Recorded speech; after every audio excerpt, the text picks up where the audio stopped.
Who are you as a person? And 99% of people cannot answer you. I just want people to know what you see out there is absolute bullshit. It's not happening. It's fake. It's all narrative. Every news article, news show, every piece of information you get is strategically placed to elicit a specific response or to sway a specific opinion. The real news doesn't exist. And when you realize that, you have to look at the fractals. Otherwise, you won't understand. And I was talking to a police officer during COVID, and I said, dude, I saw you throw somebody on the ground for not wearing a mask. Are you crazy? He goes, dude, I have to. They make us do this. If I don't do this, I'm going to lose my job, which means I'll lose my pension. I can't pay my mortgage. I can't pay my bills. I can't pay my car, my wife and kids, and da da da da. I said, so just so I understand this, you're infringing on someone else's civil liberties for 40 grand a year. Yeah, but not really. I said, no, that's exactly what you're doing. Take the first step towards online privacy. Get NordVPN.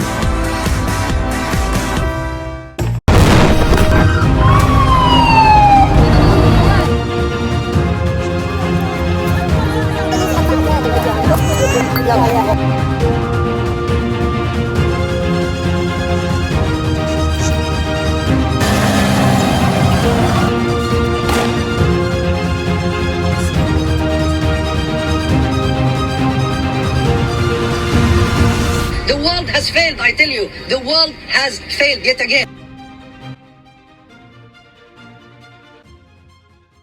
Hi, everybody. I am joined by Stephen Kuhn. Stephen Kuhn is well, I think he's a political commentator, right? He may say otherwise about himself, right? This is our first conversation because I came across him on X and I liked what he said. Stephen, thank you. Welcome. Thank you, thank you, thank you. My pleasure. Yes, political disruptor, I guess you could say, sort of involuntarily, but yeah, that's what I do. Yeah, well, it's great. You do like short little 3-4 minute videos daily on X. I'll have your links in the description below. Do you want to say just a little bit about yourself?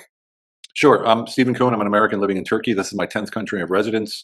I'm a U.S. military veteran. I spent 7 years in the Army, stationed in Germany, got out and stayed there and never went back. So I've been away from the States since 1986.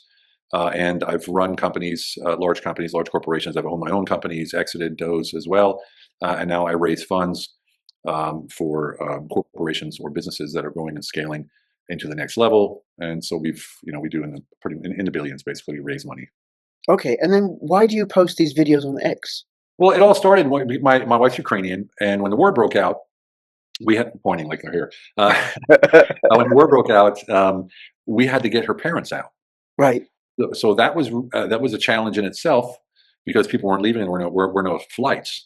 So we had to put them on trains, planes, and automobiles. And we brought them here and paying for their apartment. We got them a car, all this kind of stuff. Thank goodness we could do that. And then we were waiting to see what was happening. And then when they were talking about launching World War III back in December or January, whenever it was, I just made a video and I just posted it on TikTok, which I had like 12 followers or something. I don't even know. Someone shared that to X, and then X shared it, I think, 10 million times. And then Alex Jones took it and shared it. And that just set it off. And people were like, hey, where's your next video? So I waited a couple of days and did another video. That one went viral too. And it just kept going and going and going. So I figured, let me just make a video every day. And that's what I started doing. That was 136 videos ago. So, well, I got to say, I really like your delivery. They're well scripted, they're well articulated, and there's a particular principle in there that you use. And I was like, oh my God, it's not just me. It's not just me, right? So, Stephen, this is the first. I'm recording this on Saturday, the 12th of July, by the way, at roughly about 4:15 UK time, because it'll go out a few days later, and so people will know if there's anything that's happened since. So you and I have never spoken before. So I don't know if you know this about me, but I'm a child protection social worker. Oh. Of course, and that's how come I ended up on the blockchain, right? It's a natural. That makes sense. That's great. Well, what happened was April 2017. I found Bitcoin 2013. Looking into money, what is money? What is money? Came across gold and silver, and then Bitcoin. Oh, this is interesting.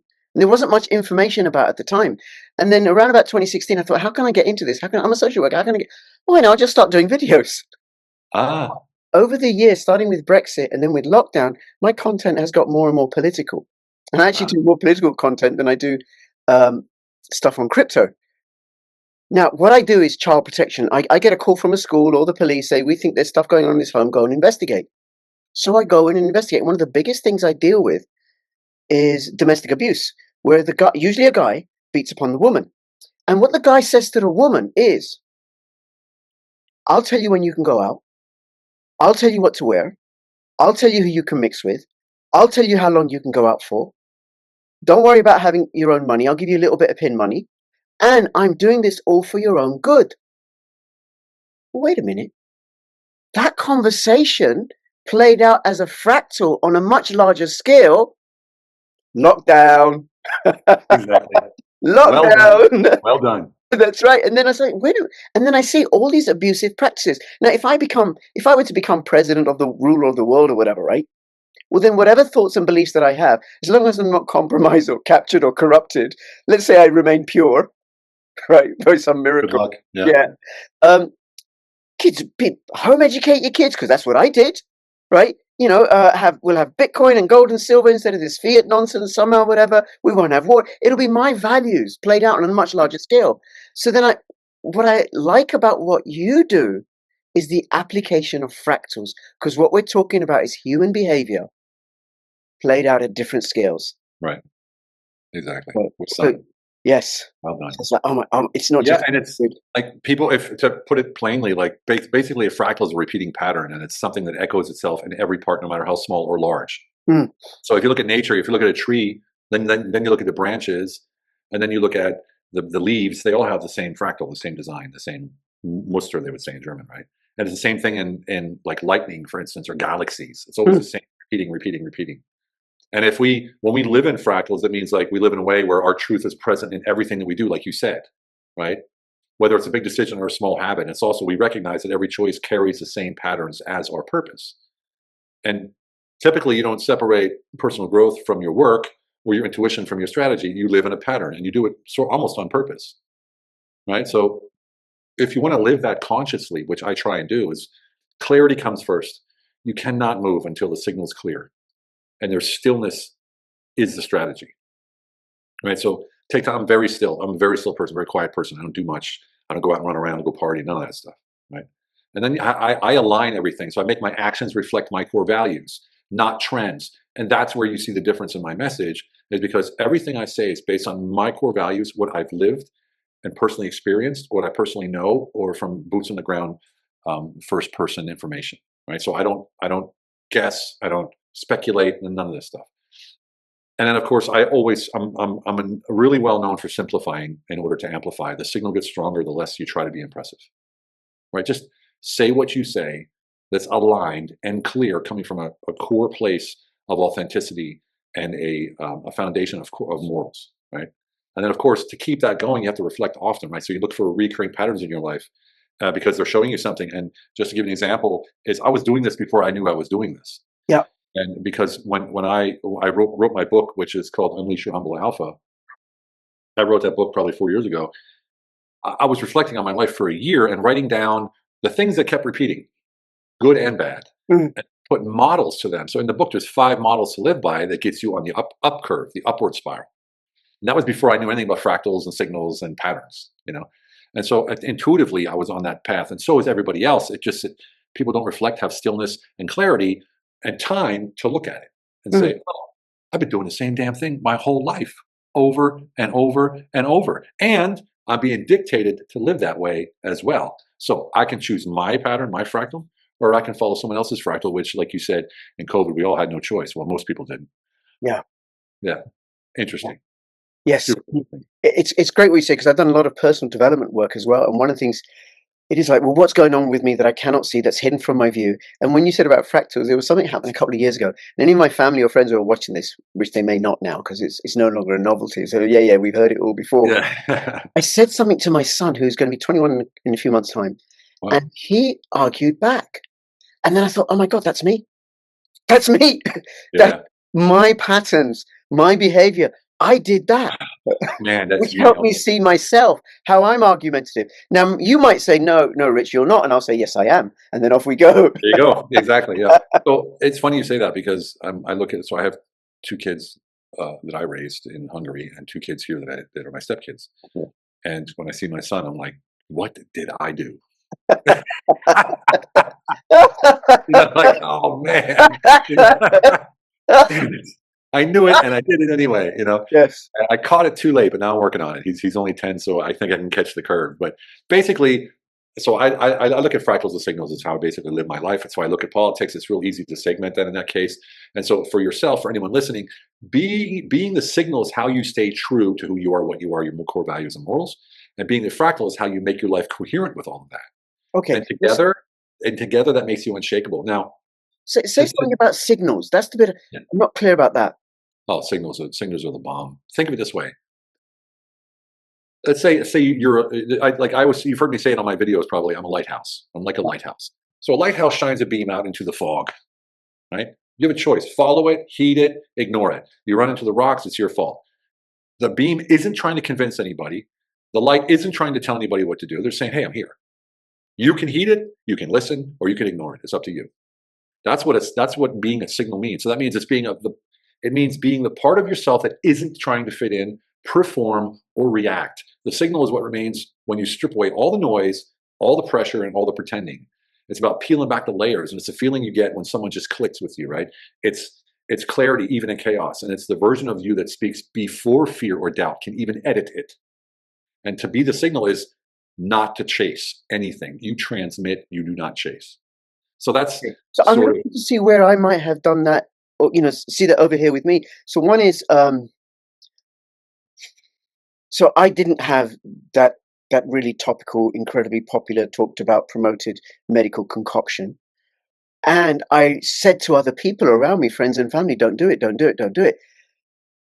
Now, I'm not just being a static lighthouse there, because I'm out to promote a particular idea. And then I've encouraged my friends and family to buy Bitcoin when I came across it. Yeah. So is that a signal? Is that a signal or is it noise? Well, it's more noise because you're trying to convince somebody. If you're not trying to convince, like when I do my videos, I don't try to convince. I don't even care if you listen. I don't care if you like what I say or don't like what I say. I'm just putting it out there. It's for people to decide for themselves. Right? So if the way you could have done it is, my belief is I would never put that into my body, and here's why. Yeah. Yeah. And that's it. Don't do it, because as soon as you put a little pressure on somebody, even suggestively, human nature says resist. Right? And there you already have the tension. Interesting. Yeah. I don't know if I will follow that, but I can see the value of it. Might take some more personal development over here. It's easy when you're on video and no one's talking back to you. You know what I mean? No, I don't do solitary. It's like, oh my God, I couldn't. I like conversations, but in my life, well, it's. I mean, with my wife, for instance, I try to practice that. It's difficult because, man, they know every button to push, don't they? Yeah, and so do we.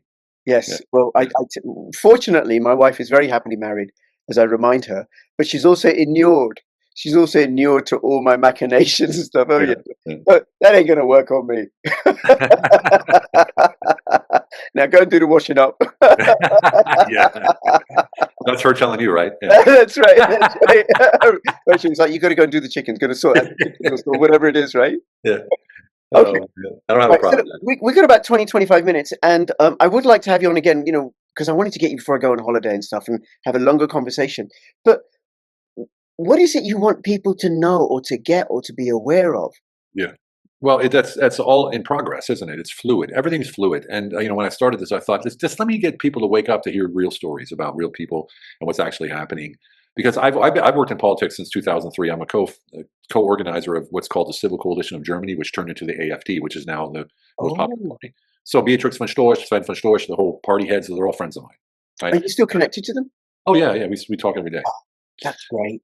And so I was always in those things. And one time I went to their house. This was way in the beginning of 2003, 2004. Went to their house, and they invited some other people to dinner while I was there. And it was like ex-prime minister, defense minister. And I was like, okay, you should have told me, And they started asking me questions about the debt ceiling, Obama, and all this kind of stuff. And I'm like, why are they asking? I have no idea what I'm talking about here. But I remembered something that someone said to me. His name was Mark Minter from the UK. He was my boss back when I was running a big company from a PLC. And he said, if someone sees something in you, just embrace it and go with it, because it means it's in you. Because I remembered that. I heard them. I was hearing them. And I said, well, let me just talk. And I let go, and I became a signal. And I said, this is what I see. And it all came true. It all exactly what I said happened. And 3 months later, they accused me of being CIA, and they ousted me from their friendship. It took me 6 months to get back into that circle. Yeah, because everything I said actually happened. And that was a lesson for me. that when you stay coherent with who you are, your core values, and look, we all have common sense. Mm. It's just that when we try to say, what do they want to hear? What can I get out of it?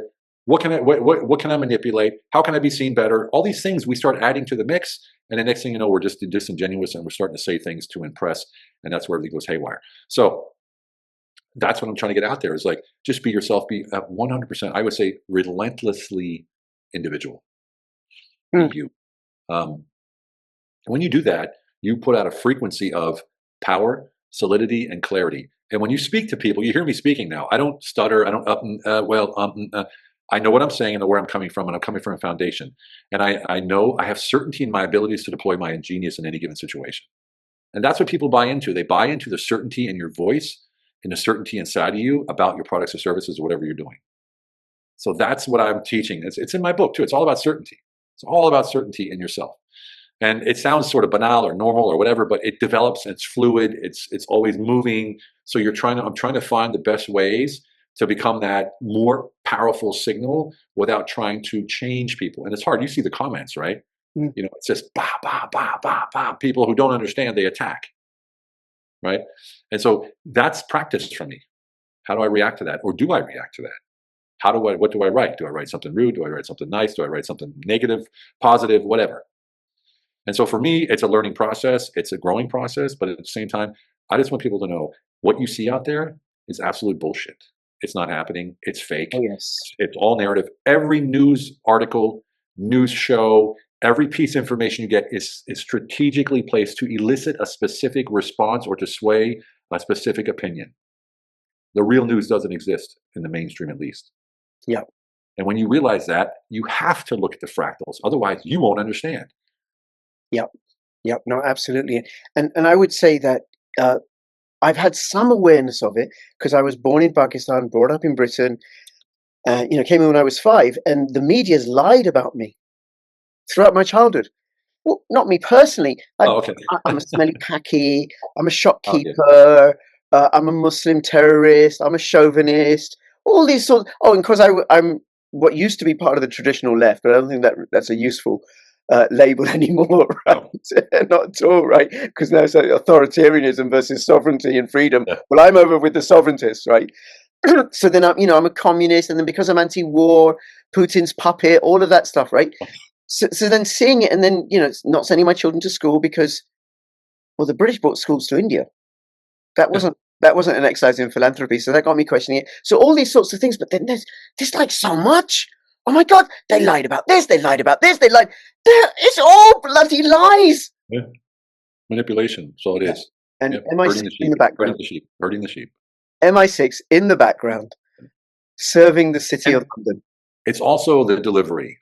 There's a lot of these people that deliver the same message that I do sometimes, but they're emotional. They use fluctuation in tonality, and it makes them sound unstable.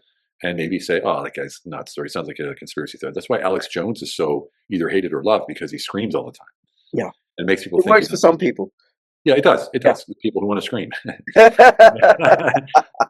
want to live in a place. Look, the city I live in Turkey has really shown me something.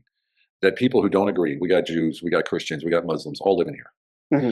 It's very liberal. You're in the street. In 3 years, I haven't seen one argument, not even a shouting argument, not a fight, not a push and shove. Everyone's polite all the time. I really had to tone myself down, even in traffic, because I was used to like getting ready to, like be defensive. Nothing. It showed me that society still exists where, you can love your neighbor. You can walk out and not be scared or worried or putting your guard up, because being a military man, I'm always putting my guard. I'm always assessing the situation, looking where danger could come from. Yeah. And here it's not like that. So, I just feel like a lot of people have no hope right now. Yeah. I mean, I'm in the UK. I see what's happening, Europe. I've covered Ireland a lot. And one of the things that I'm on the same page as AFD, apart from, opposed to the Ukraine-Russia war, that senseless slaughter of hundreds and thousands of people, but also how Ireland is being destroyed by mass importation of mostly Muslims, men, without, there's no jobs for them. Yep. They're not coming as families.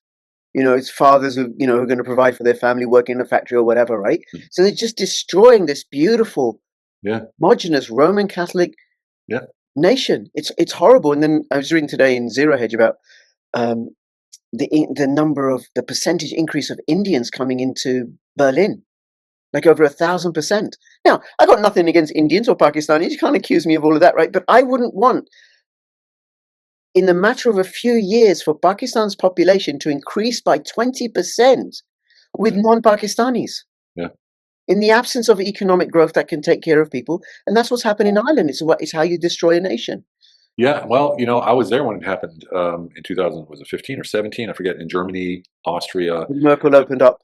Yeah, and when Merkel opened up, and I was in Budapest at the time, Hmm. and Orban said, "No, you're stopping here because you have to register in Greece where you came in. Go back." Right.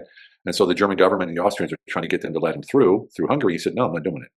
So they held all of these refugees at the train station in Budapest where they came into, about 3 or 4,000 of them. So I'm like, I'm going to the train station. So I run down to the train station with my phone. I want to interview me a Syrian and see what this is all about. I couldn't find one. There wasn't one Syrian that I could find. In about 2 hours of searching around, I said, "Excuse me, you're Syrian?" "I am, I'm Iraqi." "Oh, excuse me. Oh, where are you from?" "I'm from Afghanistan." "Where are you from?" "I'm from Serbia." "Serbia?" Anybody who could use it as an excuse to get in, they did. Yeah. And then I found 3 young guys that were being interviewed by CNN and BBC at sort of at an angle. And there was, out of all these men, there were 3 women there, and they were sitting behind the camera so that they could see them. Right? And I knew right away. I'm like, "Oh my God, this is a mess." Anyway, so I then went and started to work in Germany because I'm an advisor consultant, so I run around. I was working in a small town. I forget what the name of it was. I wish I could say it. It was like cobblestone streets, a little main street, beautiful shops and everything. Maybe 3,000 people lived there. Mm. So staying there, worked in the city next door. They dumped 1,000 Syrians or whatever they were into that village. What do you think happened in that village within a couple of days? Gone, completely demolished. What do you think happened to the town? What do you mean gone, demolished? Like, Well, there was people moved out instantly. Like they start selling their stuff, moving out because the men have nothing to do. They're not being educated. They're not given a job. They're nothing. They just give them money. Go hang out, and you can go down the village. And during the day, you drive, and they just be sitting along the curb like you're in, I don't know, somewhere, just sitting there, blocking traffic, harassing women, cat calling. And I mean, I was actually like acting like a security guard sometimes, just trying to keep them off of the women that were there. And it wasn't because they were necessarily evil. It's just that the hell else were they supposed to do? well, they're young men. Yeah, Testosterone. exactly. With nothing to be disciplined about. And nothing to do. Nothing to do, no jobs. And the police wouldn't do anything because, in Germany, if the police are too harsh, they're considered Nazis. And that's the worst thing ever to do, to call the German that, because it's actually illegal. You go to jail for doing that.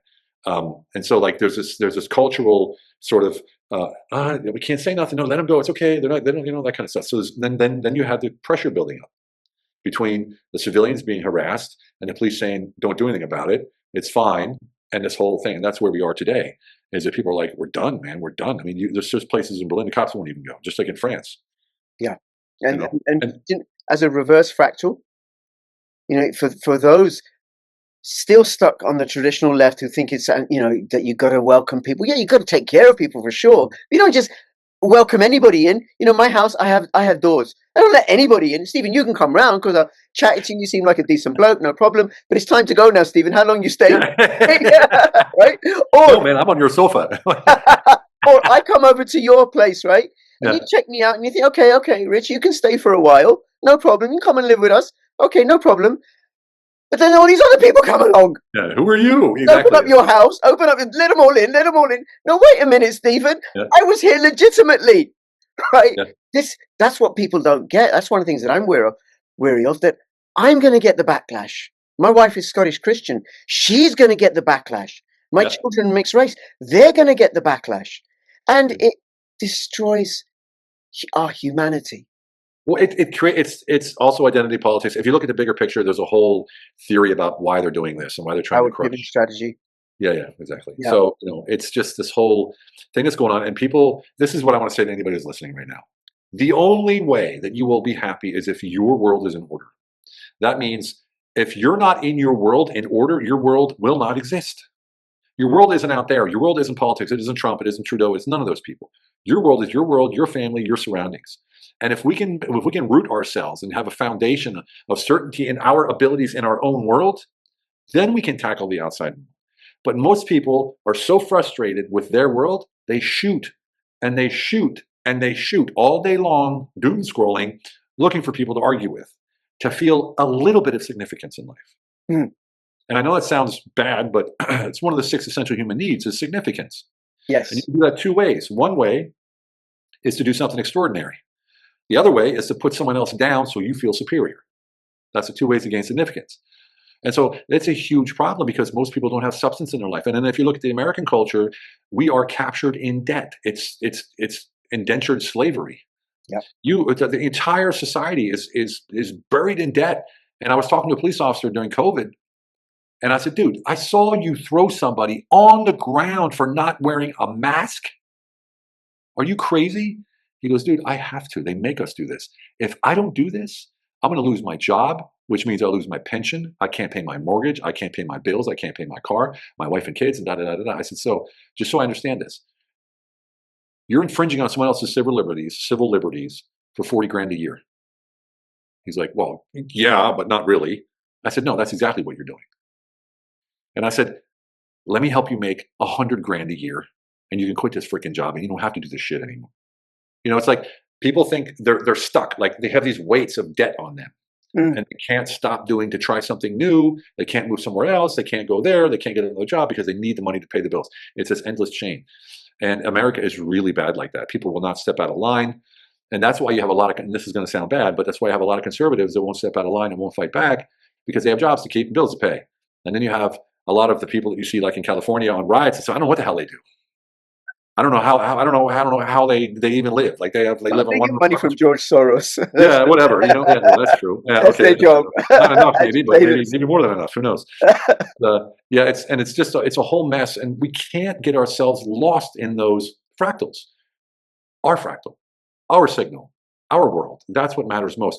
The stronger you are in your world, the more beam of light that you will emit, and the more people you're going to attract at your frequency. So that together you're going to accomplish something. Okay, so then what gives that sense of order at the level of self?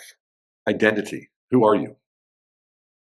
So when I ask people who they are, they go, I'm the CEO. No, that's what you do. Oh, I'm a father. Nope, that's also what you do. I'm a husband. Nope, that's not who you are. Who are you as a person? And 99% of people cannot answer you. Well, I got good news for you. This book, first chapter, has at the end of it, step by step, exactly how to find out who you are. You come up with a 2-word moniker and an identity statement. And what that does is it gives you clarity in your abilities. Now, once you have this and you work your way through the book, and I'm not pitching my book because it really works, that's why I'm saying this, is once you have that, you have what I call an operating system. It's just like your computer hard drive. Yeah. Then you know who you are, you know your core principles, you know your values, and you know what you're about. And guess what? All of a sudden, you have a purpose in front of you. It crystallizes aligning with all of this. So now you have a foundation that if you fail in a job, if you fail in life or whatever's happening, like I was homeless in 2008, right? I'm like literally homeless, like gone overnight. Mm-hmm. Once you have this foundation, you'll never fall below that. You can always rebuild from that space. That's what identity does. That's what certainty does for you. And that's how we build our life so that we're solid where we are. Like right now, if a flood, a hurricane, the SWAT team busts in the door, I got it. I mean, I got it under control. I'm not worried at all. You get to that place, my friend, you attract the right people into your life. You start creating your own fractals of certainty. That's fabulous, Stephen. That's really fabulous. I have, you know, what we do as human beings, you say something and it triggers something over here and reminds me of something else in some comparison or whatever, right? And likewise with you. So I've come through another angle, some work that I've done. I have a context for my life, a purpose. I'm up for a world where human beings honor human beings. Yeah. You know, where children honor their parents and parents honor children. So then it gives me shape to the child protection social work I do. Yeah, okay. And then for me, it's one of the reasons why I home educated my children. Because a world where they're honored, their right to play, their natural self-expression is honored. Yeah. And then the work that I do in terms of campaigning against war, I'm involved in a peaceful legal tax protest against war. Because we've got to go beyond dropping bombs on each other to resolve our differences. Please, dear God, right? So I Yeah. completely get what you're saying. It's like a place to stand, a place to come from, an Yeah. articulation of self. Yes. Absolutely. Absolutely Fabulous. what it is. And people cannot imagine what that feels like, because then you make decisions based on you, not what you want, not what you're trying to leverage, not what someone else wants, not what mom said, not what my dad said. You don't dress like you're supposed to, like people say you're supposed to. All that falls away. You are you, the authentic version of yourself. And then I go into the book, I go into the HIT principles, which is honesty, integrity, and transparency. And here's the hard part: honesty with yourself while you do say and think like you do. That honesty, right? The transparency part is, how do you step into the world with that honesty? And that becomes your reputation. Mm. The byproduct of that is integrity. Integrity is three things: do what you say you're going to do, don't do what you say you're not going to do, and if you mess up, apologize and make it better. And that right there makes you authentic. Authenticity allows you to dictate your market value, which comes back to certainty and ability in yourself. It's so simple concept. That's Concept is simple. that's It's so great, what you Stephen. do, because you have to let go. Because you go to work, you want to perform, you want to be better, you want to, you want all these things, and that's great. Competition is great, performance is great, but at your own detriment, it's not great. Yeah, Stephen, that's so great. When I reached out to you, I had no idea the conversation was going to go this way. Yeah, me It's just neither. like start talking about fractals, and then we'll see where it goes, right? I thought it'd be a harder hitting political commentary and everything, right? I'm not that hard hitting political commentary guy. Not. It's not. People think that. Look, I talk every day. This morning I was on the phone for 2 hours talking about the philosophies of Plato and Aristotle and how it applies to Gaza and Israel, and how the two ideologies are missing each other, and why there'll never be peace if we don't address these issues, and da da da da. Like, that's the kind of politics I talk. Not the Republicans and the Democrats. That's not me. Yeah. No, humanity. You Yeah. really transcend all those divisions and speak Exactly. to each other's humanity. Okay, I am going to have you back on. Well, I'm going to invite you. Okay. Right? Yeah. You're Well, no, free. that's fine. You can say that. That's fine. You're free to I'm game. decline or accept. You are coming back on, Stephen. That's right. What was I saying about perpetrators of abuse and at the beginning? Right. No, So gladly. I'll have your links, your X, and also a link to your book. I think you have a website as well and a Patreon, and people can go and find out. And I do recommend they follow you. And please share this video far and wide. And Stephen, I really, really appreciate it. Thank you so much. It's been a real treat. My absolute pleasure. I can't wait to see you speak again.